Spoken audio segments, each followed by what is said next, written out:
Again, another quote from Bart Ehrman, The Text of the New Testament in Contemporary Research, page 4. Quote, "On the other hand, why should this close similarity between the texts of Westcott Hort and our modern editions be surprising? After all, none of these new discoveries had dislodged Codices Vaticanus and Sinaiticus from their preeminent place in the whole structure." End quote. In other words, UBS, United Bible Society's text, remains committed to the same conclusions of Westcott and Hort in using Vaticanus as their base text and Sinaiticus to fill in the blanks, and very rarely going anywhere else for their readings.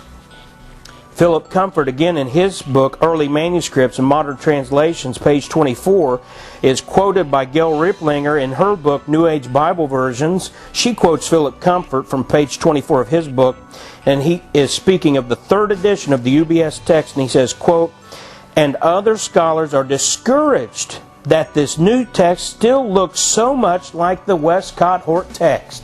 End quote. Jack Mormon, in his book Forever Settled, page 276, quotes Canon Cook, who said, quote, "By far the greatest number of innovations, including those which give the severest shocks to our minds, are adapted on the authority of two manuscripts, or even of one manuscript, against the distinct testimony of all other manuscripts, the Vatican Codex." End quote. So, making it a clean sweep for the Pope, we find out that the so-called Septuagint that you hear people constantly refer to is really nothing but the Old Testament of the Pope's Bible. Whether or not there ever was a Septuagint, what we have today is not the Septuagint.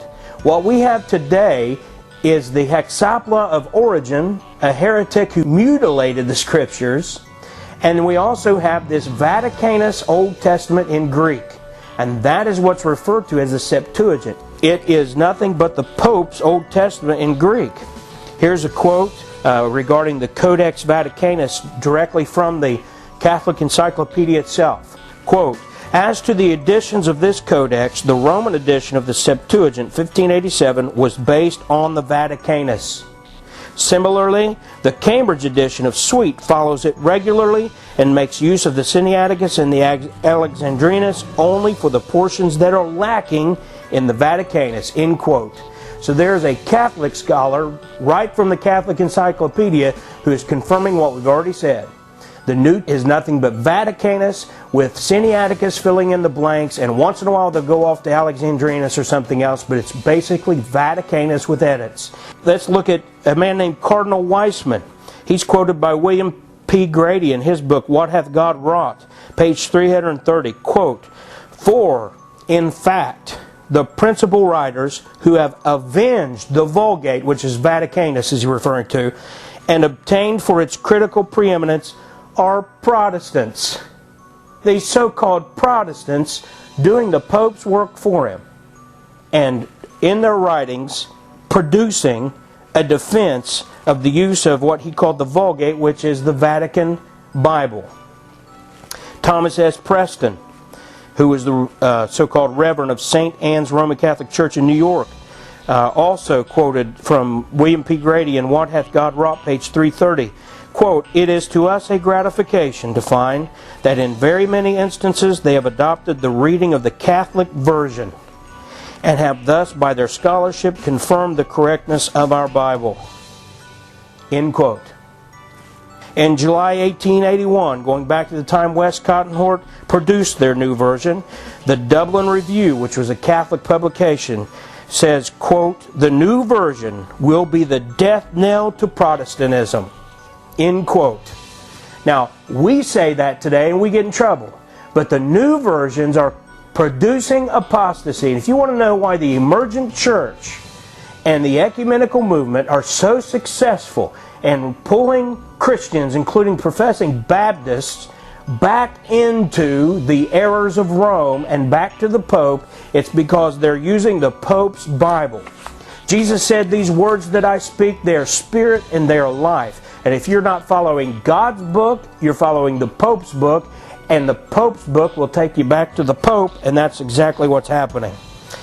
A reference from S. Boulot in a article from the New Catholic Encyclopedia, he says, quote, Westcott and Hort used it, referring to Vaticanus, as the fundamental text for their edition, and through them it has played the decisive role in many manual editions, end quote. If you wonder why the Pope now promotes Bible reading, you can stop wondering. It's because other than King James Bible believers, everyone else is using his Bible. And what I call Vatican fundamentalists. These are professing Protestants, professing evangelicals, and professing fundamentalists. You'll find them all over the place in schools that claim to be fundamentalists, pushing the Vatican Bible. And I refer to them as Vatican fundamentalists. Here's an explanation taken from Gail Ripplinger as to just how Roman Catholic the new text is. Ripplinger says in her book, New Age Versions, page 497, quote, the UBS Vice President is Roman Catholic Cardinal Onitsha of Nigeria. The Executive Committee includes Roman Catholic Bishop Alelona of Italy. Among the editors is Roman Catholic Cardinal Martini of Milan. In the past, Catholics would not work with Protestants in the work of Bible translation because Catholics translated using the Greek manuscript Vaticanus as seen in Jerome's Latin Vulgate. Protestants until 1881 used the majority Greek text, end quote. And that has all changed.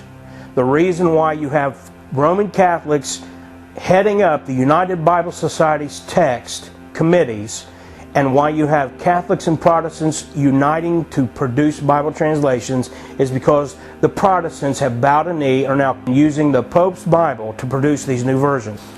On page 498 in New Age Versions, now that liberal Protestants are using the Vatican manuscript also, Catholics are saying, and this is a quote from the Vatican II, Catholics should work together with Protestants in the fundamental task of biblical translation, end quote. Why? Because the hindrance has been removed. Protestants now bow to the Pope and use his manuscript for their Bibles. Again, page 498, Ripplinger quotes the 1943 papal encyclical, quote, where the Pope called for a common Bible, saying, this is a quote from the Pope, these translations should be produced in cooperation with separated brothers, end quote. There is the Pope endorsing unifying with separated brethren, non-Catholics, to produce new translations. Why? They're using his manuscript, the Greek Old Testament and Greek New Testament of Vaticanus.